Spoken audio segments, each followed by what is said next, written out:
Hello guys, आज हम discuss करने वाले हैं फेज़ 2 जो पीएफएस के ट्रीटमेंट है उसके बारे में। तो फिनास्ट्राइड का किसी को भी अगर साइड इफ़ेक्ट्स हुआ है और वो 1.5 ईयर तक ठीक नहीं हो पाया है, बाकी जो मैंने फेज़ 1 का प्रोटोकॉल बताया है उसमें अगर नहीं ठीक हो पाया है तो ये फिर वो मेडिकेशन की तरफ जा सकता है, या फिर जिसको ज़्यादा जल्दी है वो सिर्फ़ 6 महीने हुए हैं उसके बाद भी उसको लगता है कि उसको मेडिकेशन लेनी है तो वो मेडिकेशन की तरफ जा सकता है। तो आज हम डिस्कस करेंगे यही मेडिकेशन। तो इसमें जो पहली मेडिकेशन है वो है प्रोविरॉन। प्रोविरॉन 25 एमजी की टैबलेट आती है, ओरल मेडिकेशन है और इसको बहुत से लोग 12 एमजी में भी लेते हैं और 6 एमजी में भी लेते हैं। वो पिल कट करके उसको हाफ़ करते हैं तो वो 12 एमजी हो जाती है और उसी तरह उसको और कट करते हैं तो फिर वो 6 एमजी तक चली जाती है। तो ये इंडिया में भी मिलती है दूसरे नाम से। तो ये आप अपने फिज़िशियन से कंसल्ट करके आप इसको ट्राई कर सकते हो। इससे बहुत से लोगों ने रिपोर्ट करा है कि ये बहुत ही अच्छा इफ़ेक्ट दिया है इसने। बहुतों को बहुत अच्छा इफ़ेक्ट दिया है और कुछ लोगों को कुछ कम फ़ायदा हुआ, किसी को कुछ फ़ायदा भी नहीं हुआ, लेकिन ज़्यादातर लोगों को बहुत ज़्यादा अच्छा रिज़ल्ट इसने दिया है। उनका पीएफएस कंप्लीटली ठीक हो गया। और फिर आते हैं हम लोग सेकंड मेडिकेशन की तरफ जिसका नाम है क्लोमिड। क्लोमिड आप वो भी 25 एमजी तक लिया जा सकता है और लेते हैं लोग तो उसको पीएफएस में उससे फ़ायदा मिलता है। तो ये कितना, ये डोज़ आप इसको कम भी कर सकते हो, आप इससे कम भी डोज़ ले सकते हो और 12 एमजी तक भी ले सकते हो, 6 एमजी तक भी ले सकते हो। ये सब आप एक अच्छा डॉक्टर से कंसल्ट करके सारी टेस्ट कराकर तभी लें तो ज़्यादा अच्छा होगा।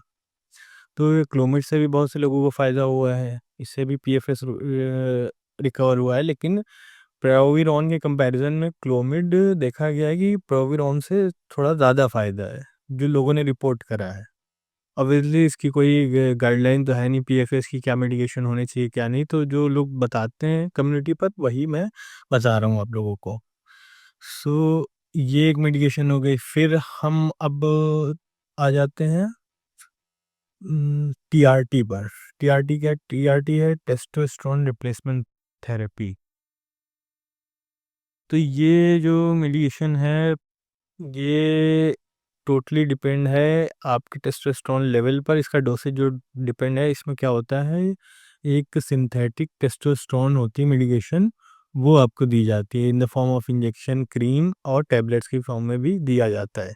कितनी आपको रिक्वायरमेंट है, कितनी नीड है, ये टेस्ट कराएंगे, डॉक्टर से कंसल्ट करेंगे, वो आपको बताएगा कि कितना इसका देना चाहिए टेस्टोस्टेरोन का। तो जो आपका टेस्टोस्टेरोन कम है तो उससे जब टेस्टोस्टेरोन ज़्यादा होता है फिर डीएचटी भी ज़्यादा बनता है तो पूरा फंक्शन करने लगता है। तो इससे पीएफएस के सिम्पटम बहुत हद तक कम हो जाते हैं। तो ये एक जो मेडिकेशन है ये बहुत ठीक है, लेकिन बहुत ज़्यादा लॉन्ग टर्म इफ़ेक्टिव नहीं है देखा गया। मतलब ये करवा लिया तो हमेशा के लिए ठीक हो गया, किसी-किसी का रिवर्स हो जाता है। तो ये ठीक है, बस वो बहुत ज़्यादा लॉन्ग टर्म में इसको नहीं कंसीडर नहीं कर सकते हैं। किसी-किसी को फ़ायदा होता है, किसी को नहीं होता है लॉन्ग टर्म में। उसके बाद जो है मेडिकेशन वो है एचसीजी। अब जो एचसीजी है ये जो बहुत अभी तक जो सबसे फर्स्ट सबसे टॉप पर है वो एचसीजी है। एचसीजी जो है मेडिकेशन ये बहुत ज़्यादा इफ़ेक्टिव है और लॉन्ग टर्म है और इससे कोई क्रैश भी नहीं होता है, साइड इफ़ेक्ट्स भी नहीं होते हैं। तो एचसीजी का जो डोज़ है वो है 500 to 700 per week international unit. 500 to 700 international unit per week. और आप इसको 200 इंटरनेशनल यूनिट, 200 इंटरनेशनल यूनिट तक आप पर डे के हिसाब से भी ले सकते हो। अगर पर वीक लेना है तो आपको 500 से 700 तक, और अगर आपको पर डे लेना है तो फिर आपको 200 तक ही ले सकते हो इसको, 100 टू 200। तो इसमें क्या हुआ है, इससे देखा गया है कि एससीजी का जो यूज़ है ये 3 से 4 मंथ इसका ट्रीटमेंट चलता है। तो जो इससे जो फ़ायदा होता है वो कंप्लीटली ठीक कर देता है। ये लोगों को लॉन्ग टर्म देता है। पहली बात तो ये है, ये लॉन्ग टर्म रहता है, मतलब ये नहीं है कि इसको छोड़ने के बाद आप फिर से वही स्ट्रेक में चले जाओगे पीएफएस के। इसके इसको दिया जाता है, पहले ज़्यादा डोज में दिया जाता है, फिर धीरे धीरे डोज कम कर दी जाती है, फिर एकदम आपको वो ख़त्म कर दिया जाता है। क्लोमिडोलोमिड के साथ प्रोविरॉन के साथ भी कंबाइन करके दिया जाता है, क्लोमिड के साथ भी कंबाइन करके दिया जाता है।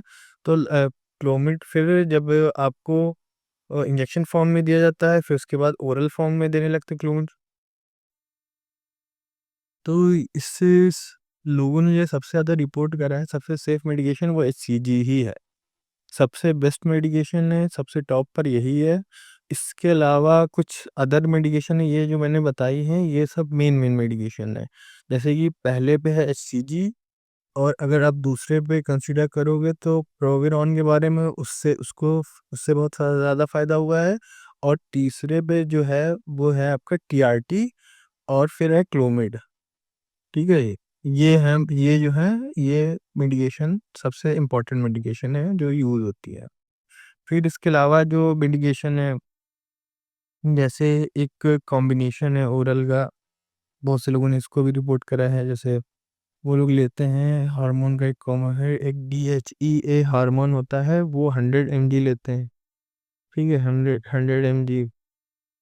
फिर उसके बाद प्रोजेस्ट्रॉन होता है, वो 200 mg लेते हैं। और 100 mg प्रेगनेनोलॉन। तीन चीज़ें हो गई ना, प्रोजेस्ट्रॉन, DHEA और प्रेगनेनोलॉन। ठीक है, इसका जो कॉम्बिनेशन है अगर आप लेते हो, तो फिर क्या होता है, इससे बहुत ज़्यादा फ़ायदा मिलता है, ये भी देखा गया है। लेकिन अगेन ये बहुत ही मतलब एक रिस्की कॉम्बिनेशन है। तो जितनी भी मेडिकेशन मैंने बताई हैं, वो सब आप अ, किसी अच्छे से जो एंड्रोलॉजिस्ट हो, या आपका जो प्राइमरी फिजिशियन हो, उससे कंसल्ट करके ही लेंगे आप ऐसे नहीं ले सकते इसको। फिर हम आते हैं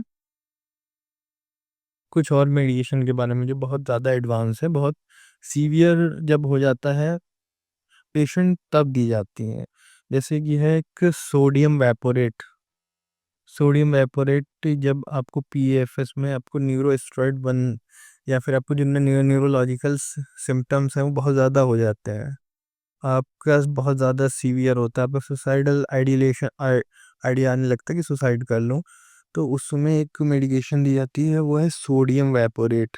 अगेन बहुत ये वही एपिलेप्सी में दी जाती है, बहुत ही ज़्यादा रिस्की मेडिसिन है।